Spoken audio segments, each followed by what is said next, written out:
एक घने और बड़े जंगल के पास मौजूद एक गांव में रंगैया नामक एक आदमी रहता था। उसका घर उसी जंगल के पास में था। उस घर में वो अपने बीवी और बच्चे के साथ रहता था।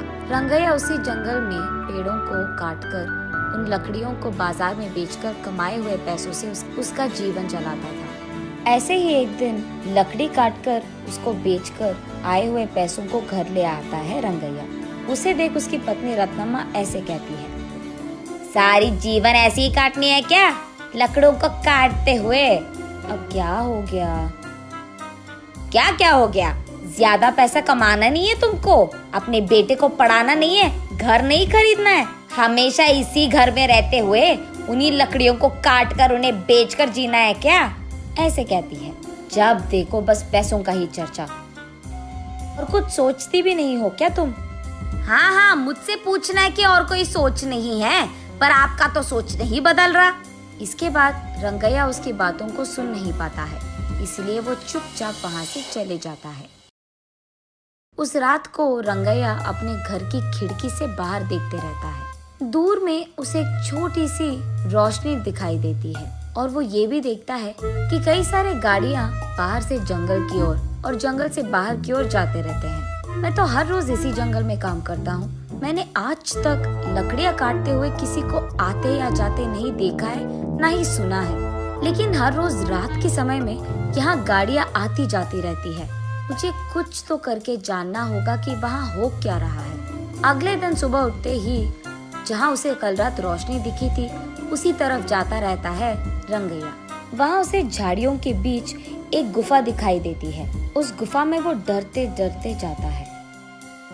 दिखने में वो बाहर से छोटा ही क्यों ना हो, अंदर से वो गुफा बहुत बड़ा था। उस गुफा में गैर कानूनी से कटे हुए चंदन के सारे पेड़ दिखाई देते हैं रंगैया को। उन सारे पेड़ को देख रंगैया को सारा विषय समझ आता है।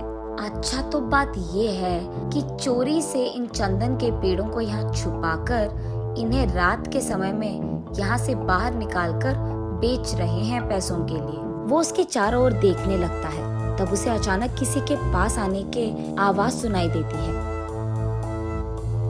तुरंत वो एक चंदन के बड़े पेड़ों के पीछे छिप जाता है। कुछ देर बाद घर जाने की कोशिश में वो उठने के लिए सहारा के लिए नीचे मौजूद पत्थर पे हाथ रख के अपने आप को उठाने की कोशिश करता है। बस पत्थर अंदर गिर जाता है और वहाँ एक छोटा सा दरवाजा खुलता है। रंगैया उस द्वार के अंदर मौजूद सीढ़ियों से नीचे गिर जाता है। तब उसे समझ आता है कि ये गुफा उस गुफा के अंदर है। तब वो देखता है कि उस गुफा में कहीं ऊपर से थोड़ी सी रोशनी आ रही थी। चारों ओर अंधेरा था, लेकिन वो रोशनी जिस दिशा में गिर रहा था वहाँ बैंगन का छोटा सा एक पौधा था। उस पे लंबे और बड़े अच्छे बैंगन फूले हुए थे। तब रंगैया सोचता है कि शायद बारिश या हवा के कारण बैंगन का बीज यहाँ गिर गया होता, इसीलिए यहाँ पे बैंगन का पौधा मौजूद है। चलो कोई नहीं, बैंगन तो बहुत अच्छे दिख रहे हैं, आज अगर इन्हें घर ले जाऊंगा तो आज का खाना तो हो जाएगा। ये फैसला करके वो उस पौधे से एक बैंगन को तोड़ता है। बस रंगैया के हाथ में जैसे ही वो बैंगन आता है, वो सोने का बैंगन बन जाता है। रंगैया आश्चर्यचकित होकर दंग रह जाता है। वो उस सोने के बैंगन को अपने हाथों में लेकर उसे जांचने की कोशिश करता है और तुरंत वो सोचता है कि उसी पौधे से एक और बैंगन ले ले, लेकिन उससे पहले ही उस पौधे पे मौजूद सारे बैंगन गायब हो जाते हैं। रंगैया बहुत निराश होता है।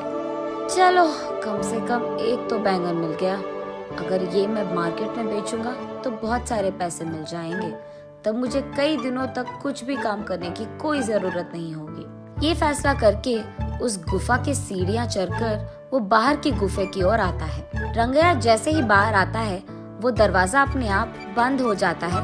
उस गुफा से बाहर आते ही चोरी चोरी छुपकर वो अपने बीवी के पास जाकर इस सोने के बैंगन को दिखाता है।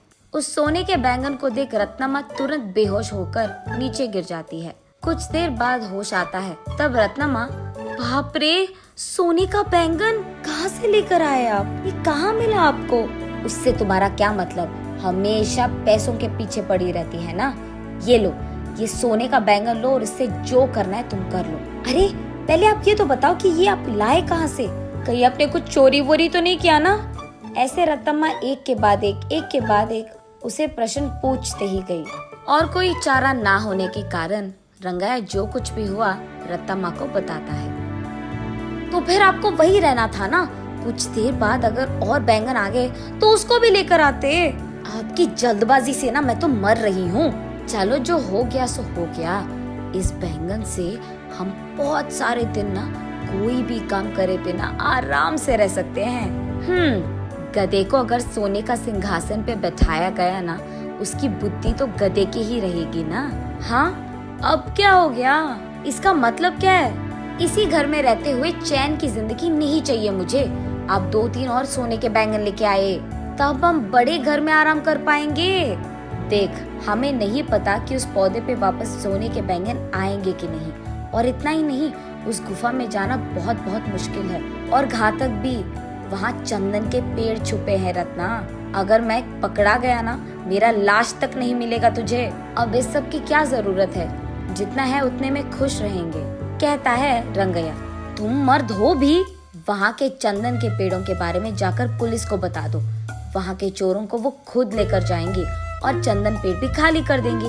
तब गुफा पूरा खाली हो जाएगा। यहाँ तुम्हारे अलावा किसी को भी नहीं पता कि उस गुफा में एक और गुफा छुपा है। इसीलिए जब चाहो तब तुम उस गुफा में आ सकते हो और जा सकते हो। वैसे ही अगर उस बैंगन के पौधे पे और बैंगन उग गए तो उसको भी लेकर आ सकते हो आप। इसको ये सोच आया पर मुझे तो नहीं आया, पता नहीं क्यों। ऐसे रंगैया अपने मन में सोचता है। ठीक है, वो सब मैं देख लूंगा। तुम फिलहाल इस सोने के बैंगन को बाजार लेकर इसे बेचकर पैसे लेकर घर आओ। ये कहकर रंगैया उसके घर से सीधा पुलिस स्टेशन जाता है और गुफा में हो रही गैर कानूनी व्यापार के बारे में उनको बताता है। पुलिस वहाँ आकर सबको गिरफ्तार करते हैं और चंदन के पेड़ों को भी वहाँ से खाली कर देते हैं। अब इस कारण गुफा में डरते हुए जाने की कोई जरूरत नहीं थी रंगैया को। अगले दिन वो उस नीचे वाली गुफा में बैंगन के पौधे के पास जाता है। तब वो देखता है कि वो पौधा बैंगन से भरा था। इस बार वो एक बैंगन को लेकर जल्दबाजी में दूसरा बैंगन लेने ही जा रहा था कि सारे बैंगन गायब हो जाते हैं। तब रंगैया को समझ आता है कि असली बात ये है कि बैंगन रोज के एक ही मिलते हैं।